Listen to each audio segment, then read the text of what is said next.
ठीक है, तो न्याय मत के खंडन का जो विषय महाप्रभु जी भाष्य में ले रहे हैं, वहां कल तक हमने ये बात देखी कि समवाय संबंध के विषय में महाप्रभु जी ने दोष उपस्थित करते हुए ये आज्ञा दी कि दो अणुओं के बीच में यदि समवाय संबंध का स्वीकार किया जाए तब भी उत्पत्ति का जो क्रम नैयायिकों ने मान्य किया है वो क्रम संभव नहीं है। उसको बताने के बाद आपने ये आज्ञा दी कि इसलिए सृष्टि की यदि नित्यता का स्वीकार किया जाए तभी ये समस्या का हल हो सकता है, अन्यथा जो प्रक्रिया बताई जा रही है वो संभव नहीं है उत्पत्ति के क्रम में। और फिर परमाणुओं के अंदर जो गुण की नित्यता का स्वीकार भी नैयायिक करते हैं, उसमें भी महाप्रभु जी ने दोष बताया कि गुण भी जो हैं वो किसी भी के भी अंदर नित्य रह नहीं सकते, क्योंकि रूपवान या गुणवान जो भी पदार्थ होते हैं वो सब नाशवंत माने गए हैं, और नाशवंत माने गए होने के कारण जितने भी गुण हैं वो सभी गुण अगर किसी द्रव्य के अंदर रहते हैं तो उन द्रव्यों का नाशवंत होना ही सिद्ध होता है। इस प्रकार व्यवस्था बताने के बाद फिर श्री महाप्रभु जी जो हैं वो ये आज्ञा कर रहे हैं कि जो नैयायिकों का सिद्धांत है उसके अंदर दोष है। आगे इस अधिकरण का छठा सूत्र जो है वो आ रहा है कि अब पांचवें सूत्र में जो दोष ये बताया कि रूपवान होने के कारण परमाणु नाशवंत सिद्ध होता है, तो यदि कोई परमाणु रूप रहित माना जाए तो क्या, ऐसी संभावना सोचते हुए ये छठे सूत्र को यहाँ उपस्थित कर रहे हैं कि ततःष्ठे यदि परमाणुषु रूपादिकम न अंगीक्रियते। तो अब छठे सूत्र में ये प्रपोजल दिया जा रहा है कि मानो हम ये कह दें कि परमाणु के अंदर रूप रस गंध आदि जो गुण हैं वो गुण द्रव्य के अंदर नहीं है, तदा द्वयणुकादिषु रूपाद्य भावापत्ति ही। तो समस्या क्या होगी, जैसा हमने कल देखा था कि द्वयणुक वगैरह के अंदर रूप के अभाव, रूप के जो परमाणु हैं उनका अभाव जो है वो सिद्ध होगा। कारण गुणाः कार्य गुणारंभका इति तन्नियमात् क्योंकि कारण के जो गुण होते हैं वही कार्य के गुणों का भी आरंभ करते हैं, ऐसा नियम है। अर्थात कि कारण रूप परमाणु के अंदर जो गुण होते हैं कार्यगत परमाणुओं के अंदर भी वही गुण प्रकट होता है, ऐसा नियम है। अतः रूपाद्यंगीकारे तद अनंगीकारे च दोषाद असंगतः परमाणु कारणवाद इति उक्तम। इस तरह रूप का अंगीकार करें तो परमाणु की नित्यता सिद्ध नहीं हो रही, और रूप का गुण अगर उस परमाणु में नहीं है ऐसा अगर हम कह रहे हैं तो कारण रूप परमाणु के अंदर अगर कोई गुण नहीं होगा तो कार्य रूप परमाणु के अंदर वो गुण आएगा नहीं, तो फिर गुणों का संसर्ग जो है वो किसी भी द्रव्य को कैसे होगा। इस प्रकार के असंगत पूर्ण दोष उपस्थित होने के कारण परमाणु कारणवाद जो है वो दूषित है, ये बात छठे सूत्र से कहना चाह रहे हैं। और फिर सातवें सूत्र में पूरा उन सब का जो है वो सामूहिक रूप से खंडन कर रहे हैं कि ततः सप्तमे सर्व वैदिक अनाद्रतत्वाद अपि असंगतः परमाणु कारणवाद इत्युक्तम। तो इस तरह जितने भी वैदिक हैं, अर्थात महाप्रभु जी कह रहे हैं कि केवल मैं अकेला नहीं, पर जितने भी वैदिक आचार्य हैं वो सभी वैदिक आचार्यों के द्वारा अनादर किया गया होने के कारण परमाणु कारणवाद जो है वो असंगत है। इस तरह से हम जो है वो यहाँ महाप्रभु जी ने नैयायिकों के मतों का खंडन जो है वो संपन्न किया है।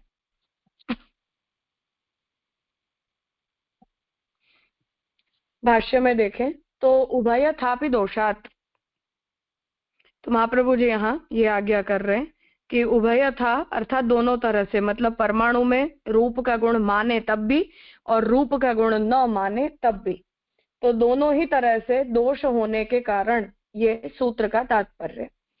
परमाणुओं को रूपवान और बिना रूप वाला दोनों प्रकार से मानने में असंगति है। तो महाप्रभु जी आज्ञा कर रहे हैं कि परमाणुओं को अगर हम रूप वाले मानेंगे तो उनकी अनित्यता सिद्ध हो रही है। और बिना रूप वाले मानेंगे तो कारण परमाणु में गुण नहीं है, तो वो कार्य परमाणुओं में आ नहीं सकता है, इसलिए दोनों तरह से यहाँ दोष आ रहा है। यदि वे रूपवान हैं तो एकत्र होने पर उनकी अनित्यता निश्चित होती है, जो हमने कल के सूत्र में देखा था कि जितनी भी रूपवान वस्तु है वो नाशवंत होती हैं, ये सिद्ध है बात, तो उनकी अनित्यता होती है। कार्य रूप वस्तु की निर्मूलता, रूप रहितता कैसे संभव है? और जो भी कार्य प्रकट होगा वो रूप रहित है, ऐसा भी कहा नहीं जा सकता है, क्योंकि ऐसा कहने के कारण भी जो है वो समस्या उपस्थित हो रही है। तो रूपवान होने में भी समस्या है और रूपवान न होने पर भी जो है वो यही समस्या बन रही है। हरिद्रा चूर्ण के संयोग से जैसे रूप बदलता है, वैसा मानने पर भी विरुद्धता होगी। तो अब ये पुराना कोई क्रम बताया जा रहा है कि ऐसा कोई पाउडर, ऐसा कोई चूर्ण होता है जिस चूर्ण के का स्पर्श करवाने से वस्तु के अंदर जो है वो रंग, रूप का परिवर्तन होता है। तो उसे यहाँ कह रहे हैं कि ऐसे संयोग से रूप बदलता है, ऐसा मानोगे तो भी ऐसा नहीं हो सकता है, क्योंकि ब्रह्मांड के प्रत्येक द्रव्य को थोड़ी ना इस चूर्ण का संसर्ग करवा के उसके रूपों में परिवर्तन लाया जा सकता है। तो जैसे सोना है तो उसे हम आंच देते हैं तो सोने को हम जैसा चाहे ऐसा आकार दे सकते हैं, तो उसके परमाणुओं को अग्नि का संसर्ग होने से उसका आकार बदलता है। तो मूल जो सोना निकलता है वो तो बिना रूप का निकलता है, मतलब फिर भी उसका कोई ना कोई रूप तो होता ही है। चाहे वो पत्थर के रूप में निकलता हो तो पत्थर होना भी वो उसका एक आकार समर्पकता तो उसमें होती ही होती है। फिर हम अग्नि का संसर्ग करवा के और उसके परमाणुओं के स्वरूप को जो है वो बदलते हैं। तो इस तरह की प्रक्रिया भी अगर मानेंगे तो संसार के प्रत्येक द्रव्य के अंदर ऐसा नहीं होता है। हर द्रव्य पैदाइशी या स्वरूपतः कोई ना कोई आकार तो ग्रहण करता ही है। तो हमने वो नहीं किया है, पर पृथ्वी के अंदर प्रेशर बनते बनते वो जैसा भी रूप धारण करे, किसी न किसी प्रकार की आकार समर्पकता तो उसमें होती है। इसलिए ऐसा भी हम नहीं कह सकते कि प्रत्येक वस्तु में इस प्रकार रूप का परिवर्तन होगा। अब अंतिम 7वां सूत्र बता रहे हैं कि अपरिग्रहात च अत्यंतम अनपेक्षा। अपरिग्रहात अर्थात कि स्वीकार न किया गया होने के कारण भी अत्यंतम अनपेक्षा, पूरी तरह से इनकी उपेक्षा जो है वो करनी चाहिए, ये सूत्र का तात्पर्य है। आचार्य इस मत को दूषित मानते हैं, सो बात नहीं है, अपितु वैदिक मत भ्रष्ट न हो इसलिए उसकी उपेक्षा करते हैं। तो महाप्रभु जी आज्ञा करते हैं कि केवल मैं इस मत को दूषित मान रहा हूं ऐसा नहीं है, पर जो वेद का मत है वो भ्रष्ट नहीं होना चाहिए, अर्थात कि वेद में जो ब्रह्मवाद है वो स्थिर रहना चाहिए। इसलिए न्याय का जो परमाणु कारणवाद है उसकी हम उपेक्षा करते हैं, अर्थात महाप्रभु जी भी करते हैं और महाप्रभु जी के अतिरिक्त जितने भी आचार्य हैं वैदिक, उन सभी आचार्यों ने इस मत का जो है वो स्वीकार नहीं किया है। इस तरह से द्वितीय अधिकरण को महाप्रभु जी यहाँ संपन्न करते हैं।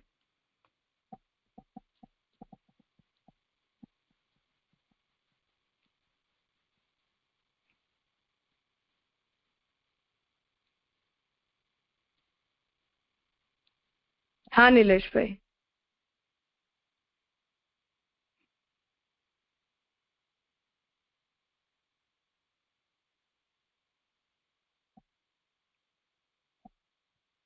आपकी आवाज नहीं आ रही है मुझे।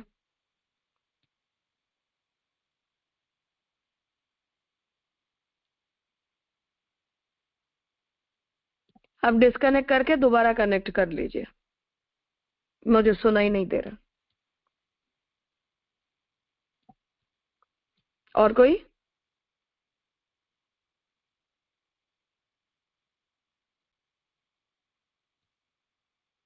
एक मिनट के लिए उनकी राह देखते हैं, फिर आगे का अधिकरण करते हैं।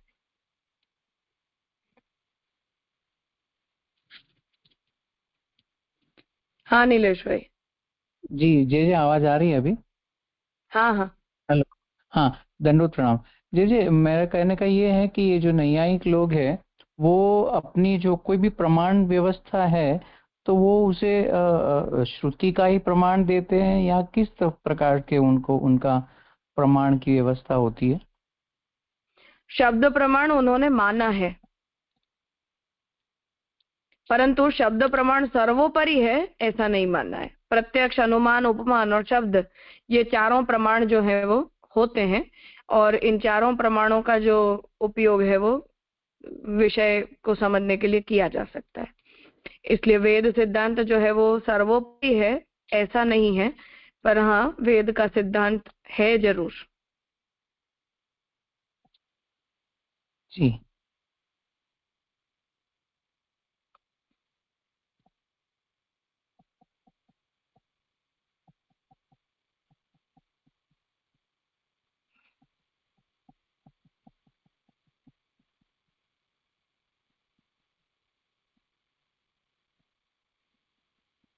और कुछ है? ठीक नहीं है। जी जी। हाँ, अब आगे इसका तृतीय अधिकरण जो है वो यहाँ महाप्रभु जी प्रारंभ कर रहे हैं।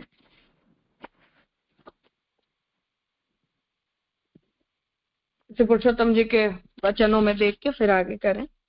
तो ततः चतुर्थे दश सूत्रे, अब यहाँ 10 सूत्रों वाला तीसरा अधिकरण, चौथा अधिकरण जो है वो प्रारंभ हो रहा है। समुदाय उभय हेतु का अपि इति अधिकरणे, तो ये अधिकरण है। इसमें 19 सूत्रैः बाह्य मतानि अवसर संगत्या निराक्रियन्ते। अब 21 सूत्रों के द्वारा महाप्रभु जी जो हैं वो यहाँ जितने भी बाह्य मत हैं उन सभी बाह्य मतों का खंडन जो है वो करने जा रहे हैं। तत्र सौगताः चतुर्विधाः, बुद्ध के जो मत हैं उनके जो 4 विभाजन हैं, मतलब 4 आंतरिक विभाजन हैं, उन चारों का संग्रह यहाँ महाप्रभु जी ने किया है। वैभाषिक, सौत्रांतिक, विज्ञानवादी, माध्यमिक भेदात, तो सिद्धांततः उनके वहां वैसे हीनयान और महायान ये 2 प्रमुख शाखाएं हैं बौद्ध मत में, और फिर उनके अंतर्गत आंतरिक रूप से भी बहुत से भेद जो है वो सिद्धांततः देखे जाते हैं। तो उसे यहाँ आप समझा रहे हैं कि वैभाषिक, सौत्रांतिक, विज्ञानवादी और माध्यमिक के भेद से 4 सौगत बुद्ध के द्वारा प्रवर्तित मतों के भेद हैं। तत्र पूर्वम वैभाषिक मतम निराक्रियते, तो सबसे पहला प्रारंभ जो है वो वैभाषिक मत का निराकरण करते हुए कर रहे हैं। तेषां मते समुदाय द्वयम जीव भोगार्थम संहन्यते, तो वैभाषिकों का मत क्या है उसे बता रहे हैं कि 2 समुदाय जो हैं वो जीव के द्वारा भुक्त होने के लिए बनाए गए। तत्र पृथिव्यादि परमाणु समुदाय एकः, उसमें पृथ्वी, जल, तेज, वायु और आकाश, इन 5 महाभूतों का समुदाय ये एक है। और रूपादि स्कंध समुदायश्च अपरः, और रूप, शब्द, स्पर्श, गंध वगैरह जो गुण है उनका एक दूसरा समुदाय है, मतलब 2 तत्व बताए गए। रूप, विज्ञान, वेदना, संज्ञा, संस्कार नामकाः 5 स्कंधाः, तो वो 5 स्कंध कौन से हैं? तो रूप, विज्ञान, वेदना, संज्ञा और संस्कार, ये 5 स्कंध माने गए। तद उभय संबंधे जीवस्य संसारः, तो पृथिव्यादि परमाणु और रूपादि जो 5, इनका जब जीवात्मा को संबंध होता है उससे जीवात्मा को संसार में मोह होता है या संसार की प्राप्ति होती है। तदपगमे मोक्ष इति तेषां मतम प्रथम सूत्रे दूयति, और जब ये दोनों स्कंधों से जीवात्मा का संबंध निवृत्त हो जाता है तब जीवात्मा का मोक्ष हो जाता है, ऐसा उनका सिद्धांत है, जिसका खंडन महाप्रभु जी प्रथम सूत्र से कर रहे हैं। जीवस्य क्षणिकत्वेन तद उभय समुदाय अप्राप्ति, तो खंडन कैसे किया तो बता रहे हैं कि जीव तो उनके वहां क्षणिक माना गया है, मतलब जीवात्मा कोई कंसिस्टेंट नित्य पदार्थ होता है ऐसा भगवान बुद्ध नहीं मानते हैं, तो वो एक अनित्य पदार्थ है। इसलिए कह रहे हैं कि जीवस्य क्षणिकत्वेन, जीव क्षणिक होने के कारण, तद उभय समुदाय अप्राप्ति ही, जीवात्मा क्षणिक है, मतलब ज्ञान के प्रवाह को ही हम जीवात्मा मान लेते हैं, ऐसा भगवान बुद्ध का संबंध है, मतलब मत है।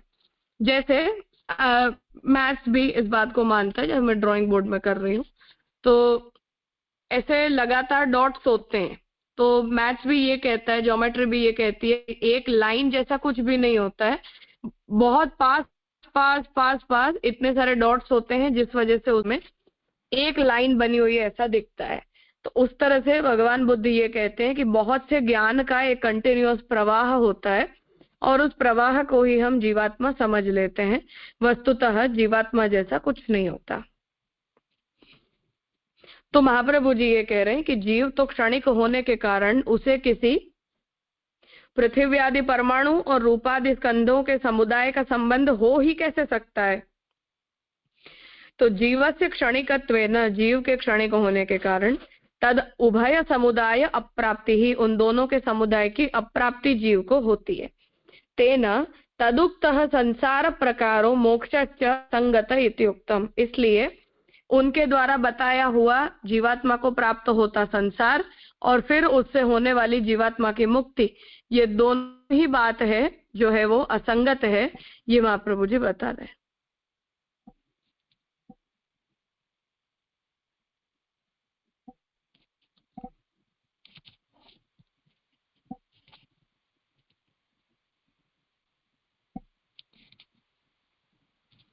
कुछ पूछना है? खैर मूल भाष्य करेंगे तो स्पष्ट हो जाएगा, अभी तो केवल उसका सारांश हमने देखा है।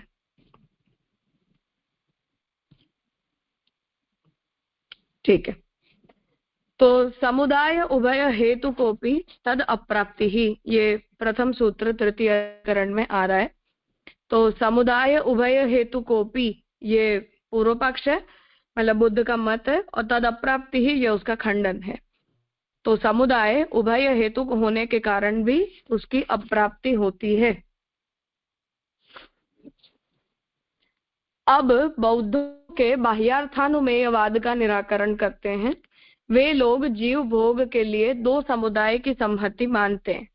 एक तो परमाणुओं के समूह रूप पृथ्वी जल तेज वायु का समुदाय, दूसरा रूप आदि स्कंधों का समुदाय। रूप, विज्ञान, वेदना, संज्ञा और संस्कार नामक पंच स्कंध मानते हैं। रूप का मतलब है कि किसी भी द्रव्य का आकार, विज्ञान का अर्थ है कि हमारी इंद्रियों से हमें रूप में सभी गुण ग्रहण है, तो शब्द स्पर्श रूप रस गंध। तो विज्ञान का तात्पर्य होता है कि हमें अपनी इंद्रियों के द्वारा वो द्रव्य का गुण ग्रहित होता है जिससे हम उस द्रव्य को पहचानते हैं। वेदना अर्थात कि हमारी आत्मा का उनसे संबंध होने से जो दुख प्रकट होता है वो। संज्ञा मतलब कि प्रत्येक द्रव्य को पहचान पाने की एक एबिलिटी।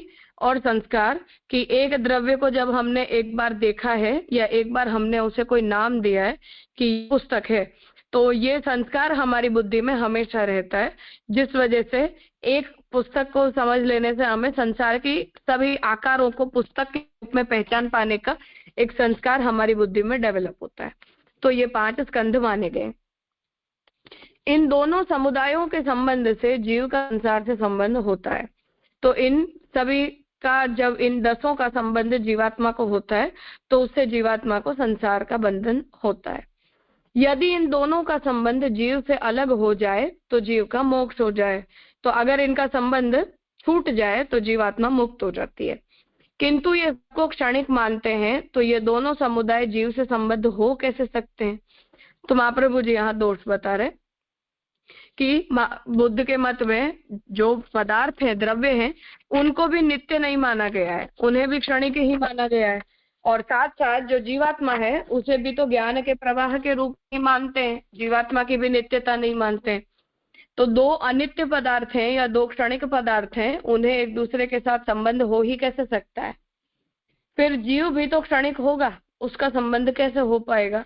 तो ये दोष यहाँ महाप्रभु जी ने बताया कि इन दोनों के बीच में संबंध जो है वो हो ही नहीं सकता है कि जिसकी वजह से कोई बंधन की आपत्ति हो। और जब बंधन की आपत्ति ही नहीं हो सकती है तब फिर मोक्ष होगा, जीवात्मा का निर्वाण होगा, इसका कोई प्रश्न ही उपस्थित नहीं होता है। ये दोष यहाँ महाप्रभु जी बता रहे हैं।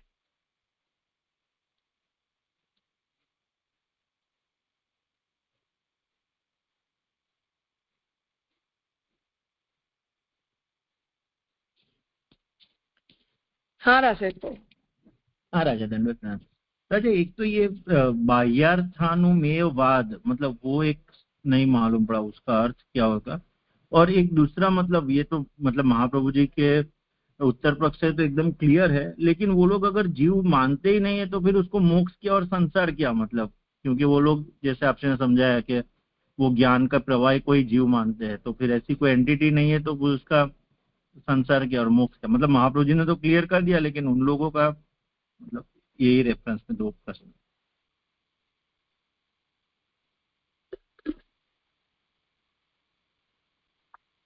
वो लोग, भगवान बुद्ध जो है वो ये मानते हैं कि जीवात्मा जो है वो हमारी तरह कोई नित्य पदार्थ नहीं है। तो नित्य पदार्थ न होने के कारण ज्ञान के प्रवाह को जीव कहा जाता है। ज्ञान के प्रवाह का तात्पर्य है कि जैसे मैंने एक डॉटेड लाइन बनाई तो 100 डॉट्स हैं, वो एक दूसरे से इतने करीब हैं कि जिस वजह से वो हमें लाइन दिखाई दे रही है। वस्तुतः लाइन जैसा कुछ भी नहीं होता है। हम उन्हें अगर माइक्रोस्कोप से किसी भी लाइन को अगर हम जूम करके देखते हैं, तो अगर हम उसे जूम करके देखेंगे तो वहां हमें केवल डॉट्स दिखाई देंगे, लाइन जैसा कुछ दिखाई नहीं देगा। एक बात है, तो ये सिद्धांत है। अब उसी तरह हमारी जीवात्मा के अंदर भी जो भी संस्कार उसे प्राप्त हुए हैं, जीवात्मा को जिस किसी प्रकार का ज्ञान प्राप्त हुआ है, वो ज्ञान का प्रकार जो भी है वो सब कुछ हमारे अंदर रही हुई हमारी आत्मा को लगा हुआ केवल एक हमारी एक जिजीविषा है। और उस जिजीविषा के कारण जितने भी वो जीवात्मा है वो मतलब ज्ञान का जो प्रवाह है वो बनता जाता है। मतलब कि मुझे एक वस्तु का ज्ञान हुआ एक क्षणिकवाद में ही कि ये वस्तु है, फिर अगला ज्ञान उसका कार्यगत ज्ञान प्रकट हुआ कि अब मुझे ये चाहिए, फिर उसका कार्यगत ज्ञान प्रकट हुआ कि अब मेरी इंद्रियों को उसे प्राप्त करने के लिए कोई प्रयत्न करना है, फिर नेक्स्ट ज्ञान प्रकट हुआ कि अब ये वस्तु मुझे नहीं मिली, अब उसका परिणाम प्रकट हुआ। इस तरह से वो ज्ञान जो है वो एक दूसरे के साथ लगते लगते उसके परिणाम जो है वो क्रमशः प्रकट होते जाते हैं। और उन परिणामों के प्रकट होने के कारण ही हम उसकी जो एक कंटिन्यूटी है उस कंटिन्यूटी को ही हम संसार के रूप में मान लेते हैं। और जब हम उसकी उस कंटिन्यूटी को इस तरह संसार के रूप में जब हम मानने लग जाते हैं, तब हमारी जीवात्मा उस प्रवाह के अंदर लग जाती है। तो मोक्ष का मतलब कि जीवात्मा को यहाँ से हमें कहीं ले जाना है, ऐसा नहीं है, क्योंकि जीवात्मा जैसा कुछ होता ही नहीं है तो जीवात्मा जाएगी कहाँ। तो जीवात्मा जो है वो कहीं भी जा नहीं सकती है, परंतु हमें जो है वो जीवात्मा के इस जिजीविषा के क्रम को जो है वो ब्रेक देना है। तो जैसे अग्नि मतलब दीप शिखा होती है, तो वो दीप शिखा जिस तरह से जलती रहती है तो उसके पास ईंधन होता है, इसलिए वो जगती रहती है। तो जैसे ही हम उसे ईंधन देना बंद कर देते तो ईंधन देना बंद करने से वो दीप शिखा बुझ जाती है। उस तरह से जो ये ज्ञान का एक कंटिन्यूअस प्रवाह है, इस कंटिन्यूअस प्रवाह को अगर हम ब्रेक दे दें, मतलब कि जीवात्मा को आगे के कर्मों के मतलब मैंने एक ज्ञान प्रकट किया कि ये पदार्थ है, उससे जन्य एक दूसरा ज्ञान प्रकट हुआ, उससे जन्य एक तीसरा ज्ञान प्रकट हुआ। तो इस तरह ये जो ज्ञान का क्रम प्रकट होता रहता है, उस ज्ञान के क्रम को अगर हम ब्रेक दे देते हैं, मतलब कि इंद्रियों को अगर हम ब्रेक दे देते हैं, तो इंद्रियों को या हमारे मन को या इंद्रियों की काम प्राप्त किसी पदार्थ को प्राप्त करने की आकांक्षा को, तो उसे जब हम ब्रेक दे देते हैं तो ब्रेक दे देने के कारण वो ईंधन मिलना बंद हो जाता है। मतलब हमारे अंदर की जो जिजीविषा है वो खत्म हो जाती है। और उस जिजीविषा के खत्म हो जाने के कारण अब उस जीवात्मा मतलब वो ज्ञान का प्रवाह रुक जाएगा। और ज्ञान का प्रवाह जब रुक जाएगा तो ज्ञान के प्रवाह के रुक जाने से अब उसमें आगे प्रकट होने की कोई संभावना बचेगी नहीं। ये निर्वाण है। तो फुल स्टॉप इज निर्वाण, कहीं किसी को आना ले जाना कुछ भी नहीं है, ऐसा माना गया है। पर राजा वहाँ ज्ञान किसको होता है, मतलब ज्ञान किसी को भी नहीं होता, मन बुद्धियों को तो, मन बुद्धि को तो ज्ञान होता है ना। अच्छा, मन मतलब उनको ऐसे तत्व माने हैं, जड़ तत्व, ऐसा मन बुद्धि। हाँ, वो तो हम अपने स्थूल शरीर और सूक्ष्म शरीर का जितने भी ऑर्गन्स मानते हैं वो बुद्ध मत में सब माने गए। अच्छा, तो वो जो स्थूल ऑब्जेक्ट है उसको ही ज्ञान होता है, उसको ही वो लोग जीवात्मा का नाम देते हैं सर। हाँ, मतलब हमारे अंदर जो एक प्रकार, वो जीवात्मा जैसा कुछ नहीं मानते, वो हमें ये जवाब देते हैं कि तुम नित्य सर्वगतः स्थाणु करके जो जीवात्मा के तत्व को एक्सेप्ट करते हो, वो वस्तुतः कोई तत्व नहीं होता है, ज्ञान के प्रवाह को ही तुम जीवात्मा मान लेते हो। ऐसा वो हमें सिखाते हैं, खुद की तरफ से जीवात्मा जैसे कोई तत्व का डिस्क्रिप्शन नहीं देते। अच्छा, हाँ राजा, मतलब खाली काउंटर ही करते हैं, जीवात्मा क्या है उसके बारे में वो लोग साइलेंट है। हाँ, जीवात्मा होती नहीं है ना, कुछ भी नहीं होता है ना, शून्य होता है। अच्छा, हाँ हुआ तो राजा। कुछ भी एग्जिस्टेंशियल नहीं है, पर हम जब उनसे ये आर्ग्यूमेंट करते हैं ना कि नहीं नहीं जीवात्मा होती है, तो वो हमें ये जवाब देते हैं कि प्रवाह हाँ, नित्यता को तुमने जीवात्मा माना है, ऐसा वो हमें सिखाते हैं। हाँ राजा।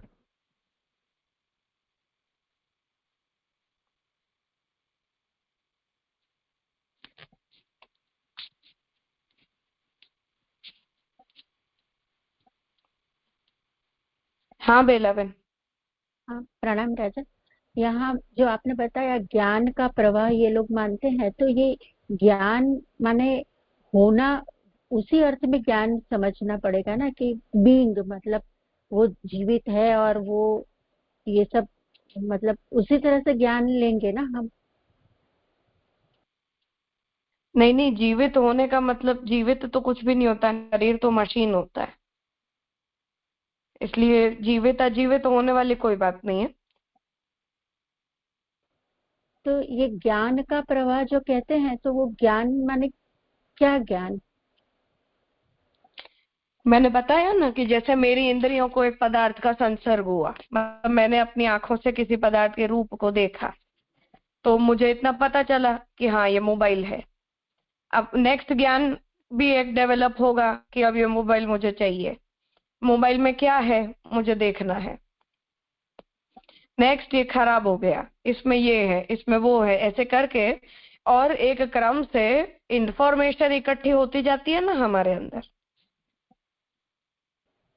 अच्छा, उसी को ये लोग ज्ञान का प्रवाह है, मतलब उसी को ये कहते हैं। अच्छा अच्छा, ओके। हाँ, तो वो इंफॉर्मेशन हम गैदर करते हैं, और वो तो कंटिन्यूअस प्रोसीजर में कोई ना कोई इंफॉर्मेशन तो हमारी इंद्रियों के द्वारा मन बुद्धि इकट्ठी करती रहती है ना, नॉन स्टॉप।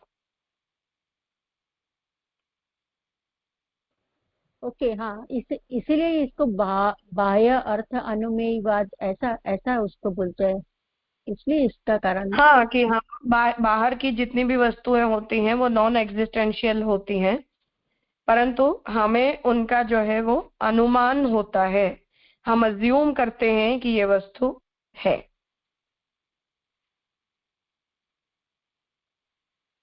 हाँ राजा, एकदम नया ही, वो बौद्ध मत कभी पढ़ा नहीं है, इसलिए एकदम आश्चर्य लगता है। हाँ, समझ में आया राजा, प्रणाम। हाँ,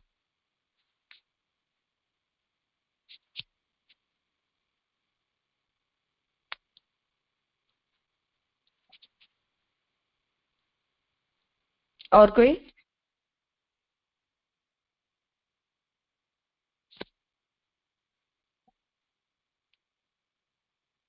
ठीक है। तो यद्यपि बुद्ध के मत में आत्मा को ही केवल ऐसा बताया गया है, ऐसा नहीं है, जितनी भी वस्तु है, मतलब हमारा शरीर और हमारी इंद्रियां से लेकर जो कुछ भी, उन सब का भी ऐसा ही स्वरूप माना गया है, मतलब सबकी क्षणिकता ही मानी गई है। ऐसा नहीं है कि वो भी नित्य होते हैं। तो महाप्रभु जी वही आर्ग्यूमेंट दे रहे हैं कि ये भी नित्य नहीं होते, वो भी नित्य नहीं होते। तो अगर कुछ भी नित्य नहीं होता है तो एक दूसरे का संबंध होने से बंधन और मुक्ति, इन दोनों ही प्रकार की व्यवस्थाओं का कोई तात्पर्य ही नहीं बचता है ना।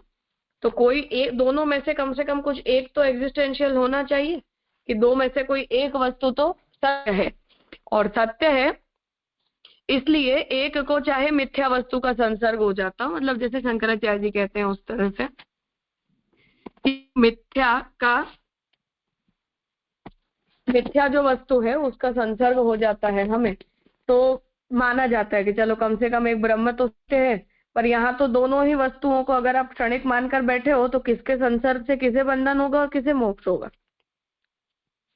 ये महाप्रभु जी ने पहले सूत्र में आर्ग्यूमेंट दिए।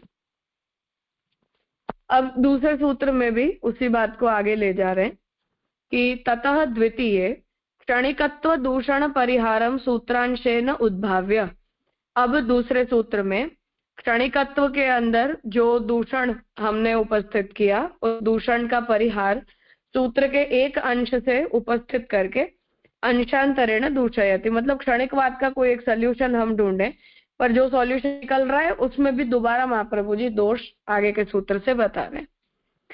तन्मते प्रत्यय कारण समुदाय, तो क्या संभावना है दूसरी, उसे बता रहे हैं कि उनके मत में प्रत्यय जो है वो कारणों का समुदाय है।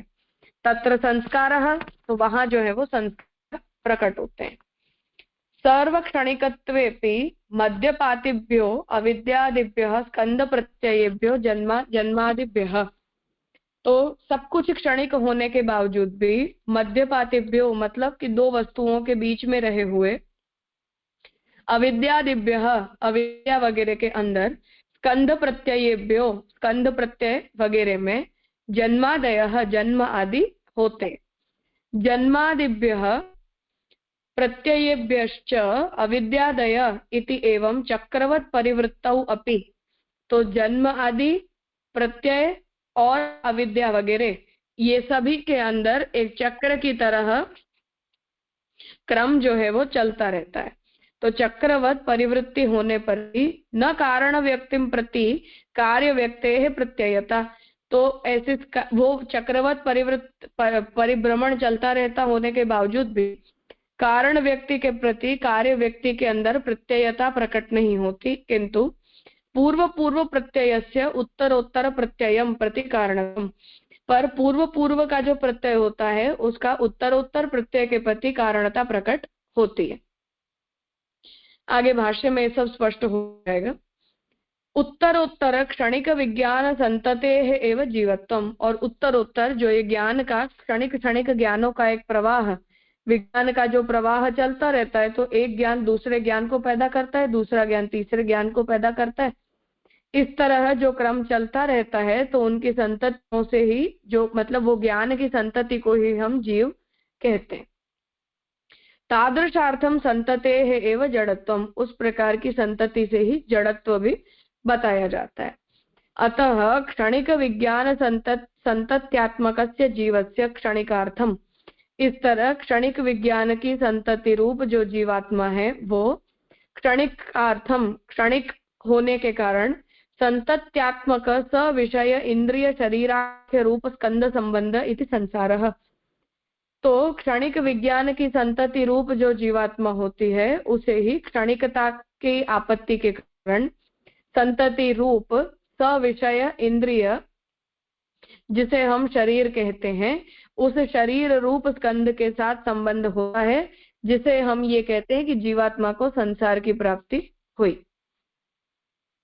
रागादि रूप संस्कार स्कंद विरामाद एव तद अभाव रूप मोक्षः, और हमें इंद्रियों से संसार मतलब द्रव्य पदार्थों को प्राप्त करने की जो इच्छा प्रकट होती है, तो वो राग आदि रूप संस्कार के कारण जो स्कंद प्रकट होते हैं, उनके साथ जब जीवात्मा निवृत्त हो जाती है तो उसका विराम होने पर ही उनके अभाव रूप मोक्ष की सिद्धि जो है वो हो सकती है।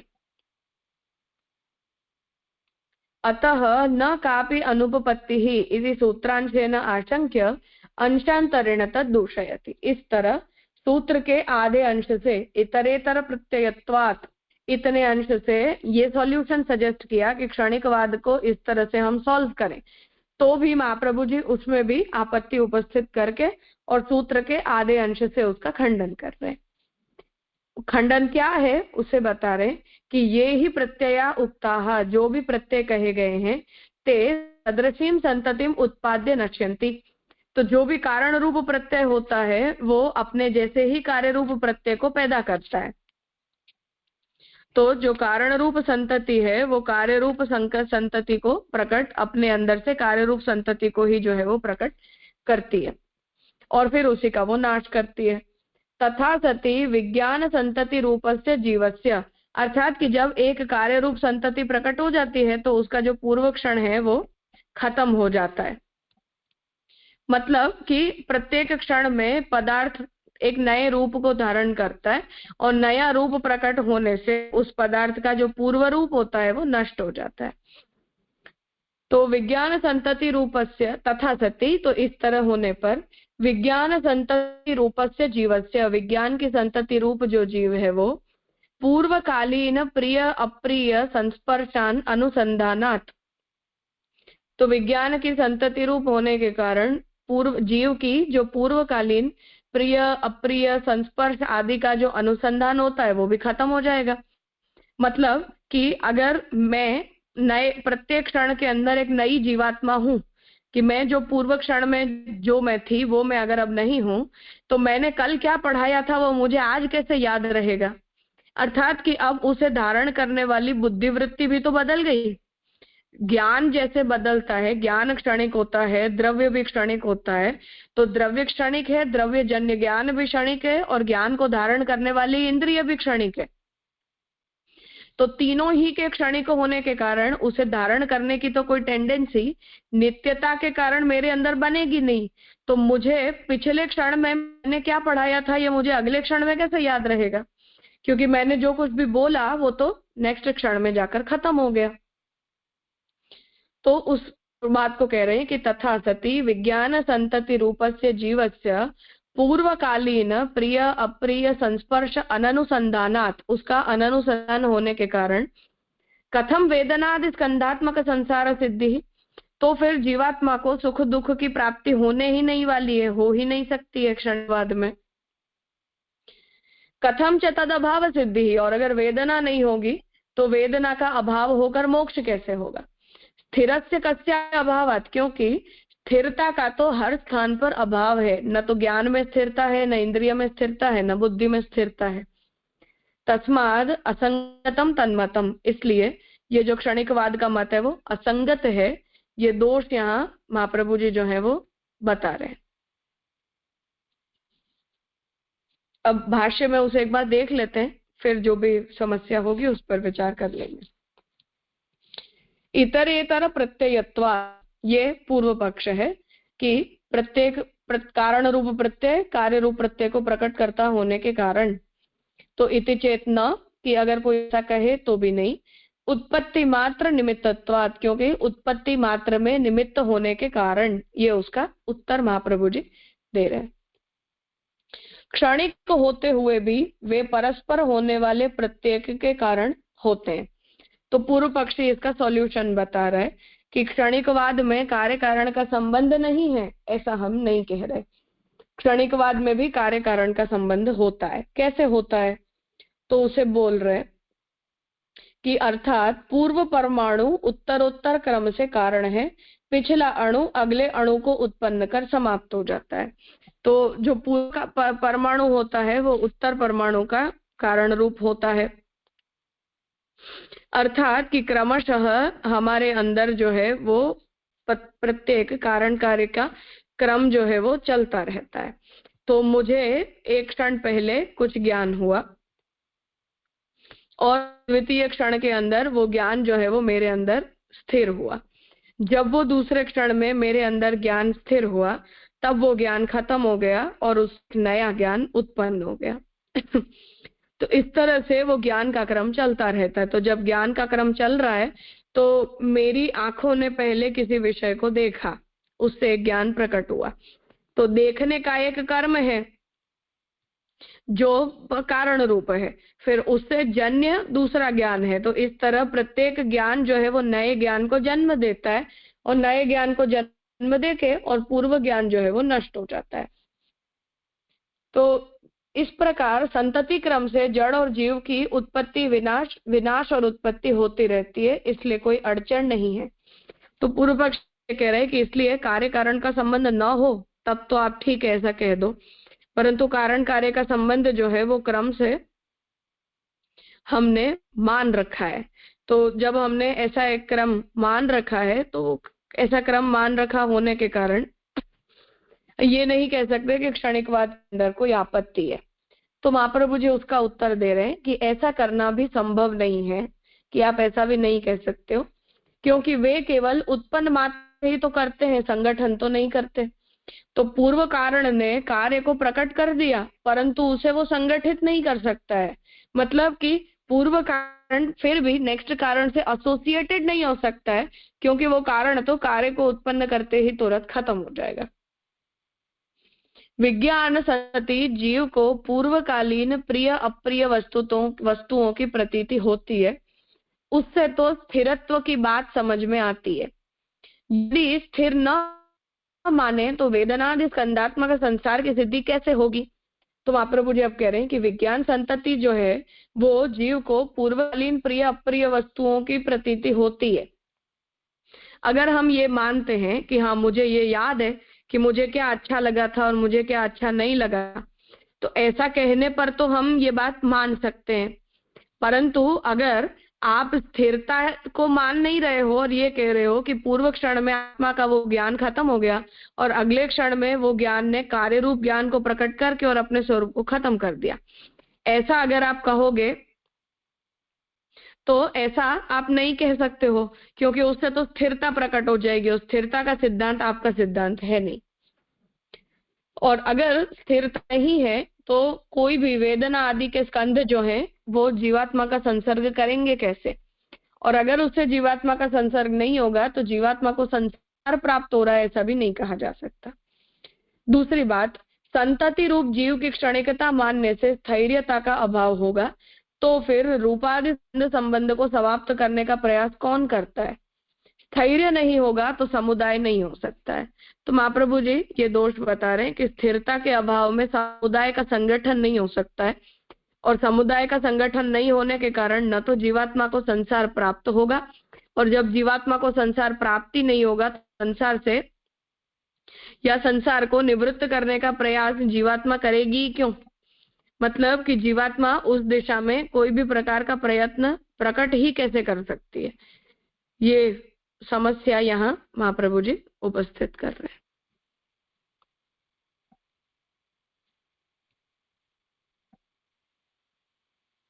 प्रणाम राजा।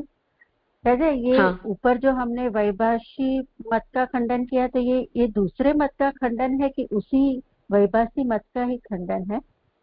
नहीं वही चल रहा है अभी तो। ओके। और यहाँ पर जो संस्कार जो ऊपर कहा 5 स्कंद में एक संस्कार भी कहा, तो फिर यहाँ जो समझाया दूसरी ये सूत्र में, तो फिर वो संस्कार को वहाँ कैसे समझना?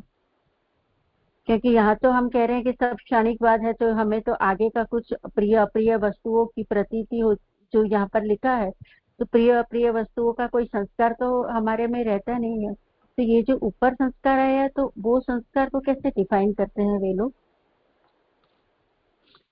वो ये कहते हैं कि जैसे डॉट्स हमें लाइन दिखने लगते हैं ना, तो बस वो संस्कारों की कंटिन्यूटी भी हमारी भ्रांति होती है। वस्तुतः ऐसा संस्कार के अंदर भी कोई कंटिन्यूटी नहीं, पर वो इतने कंटिन्यूअसली चलते रहते हैं विदाउट एनी ब्रेक कि उनमें हमें वो कंटिन्यूटी का आभास होने लगता है कि जैसे ये सब घटनाएं एक दूसरे के साथ जुड़ी हुई हैं, पर वस्तुतः वो सब घटनाएं एक दूसरे के साथ जुड़ी हुई नहीं होती है।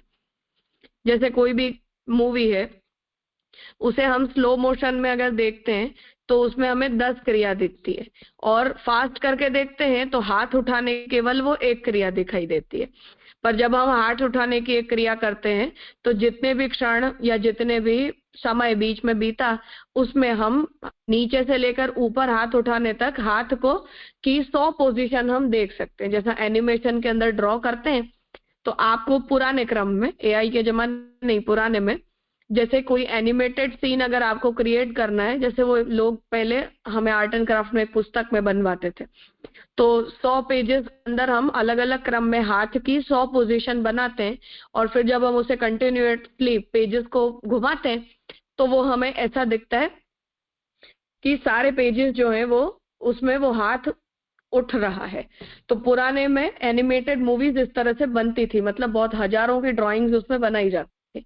तो एक घटना मतलब हाथ उठाने की केवल एक क्रिया भी 100 क्रियाओं का समुदाय होता है, पर वो 100 क्रियाओं का जो समुदाय है वो एक दूसरे के इतना पास होता है कि उसके बीच में हमें कोई डिफरेंस दिखाई नहीं देता।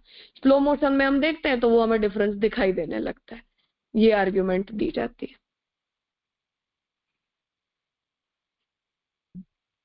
हाँ जी राजा, समझ में आया ये। नहीं तो ये मेरा बैठ नहीं रहा था, प्रिय अप्रिय वस्तु वाला संस्कार के साथ। अब हो गया। हाँ राजा, प्रणाम राजा। हाँ मतलब भगवान बुद्ध जो है वो अपने मत को इस तरह से समझाते हैं कि ये हमारी भ्रांति है कि दो घटनाएं एक दूसरे के साथ जो है वो जुड़ी हुई हैं, पर वस्तुतः वो एक दूसरे के साथ जुड़ी हुई होती नहीं है। बस वो एक दूसरे के इतने करीब करीब घटित होती हैं कि उनमें हमें कंटिन्यूटी का आभास हो जाता है। हाँ जी राजा।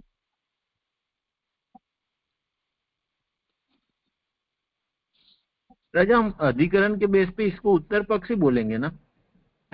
हाँ उत्तर पक्ष है, सिद्धांत नहीं है। हाँ हाँ।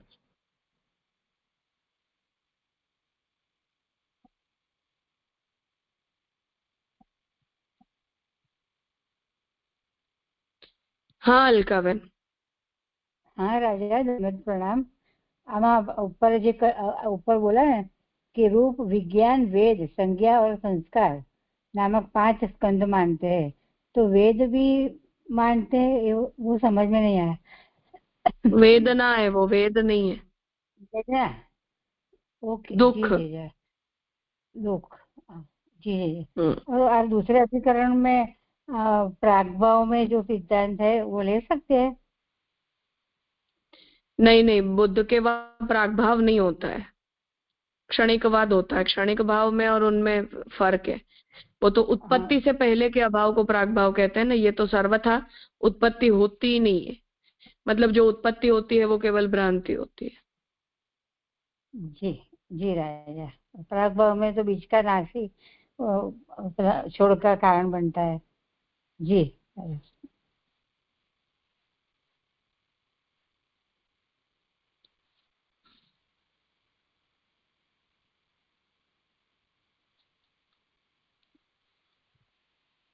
राजा, ये जो बुद्ध मत है तो उसमें ये जो दो दो स्कंद का जो पांच पांच का समुदाय बताया है, तो ये भी अनित्य बताया है। तो यहाँ पर कोई तत्व जो हम नित्य तत्व जो कहते हैं, ऐसा कोई तत्व है ही नहीं, ऐसा समझने का मतलब कुछ, हाँ मतलब उनके वहां इसीलिए कुछ वो भी लोग, नित्य तत्व नहीं।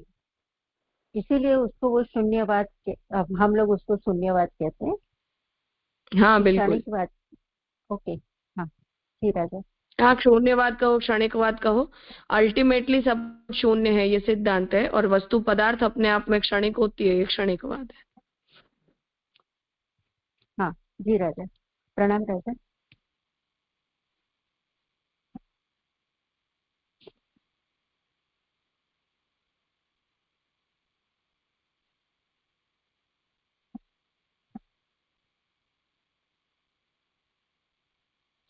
हाँ पार्थ। प्रणाम राजा। राजा, यहाँ जो प्रत्यय है तो उसको डिफाइन हम कैसे करेंगे? प्रत्यय की क्या व्याख्या करते हैं बौद्धिक, वो थोड़ा सा स्पष्ट कीजिएगा ना। मतलब सब्जेक्ट और प्रेडिकेट, उस तरह से ऑब्जेक्ट।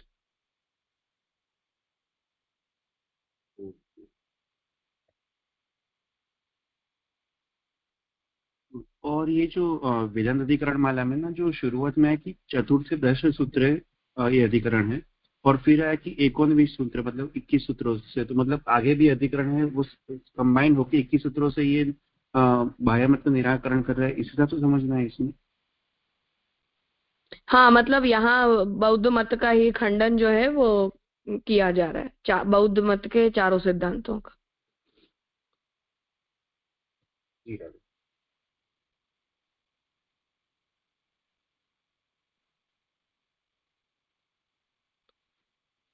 तो राजा, ये उत्तर महाप्रभु जी दे रहे हैं ना, तो सिद्धांत अब आएगा? उत्तर दे ही नहीं रहे। हाँ मतलब महाप्रभु जी केवल उनके मत में दोष बता रहे। जी जी राजा।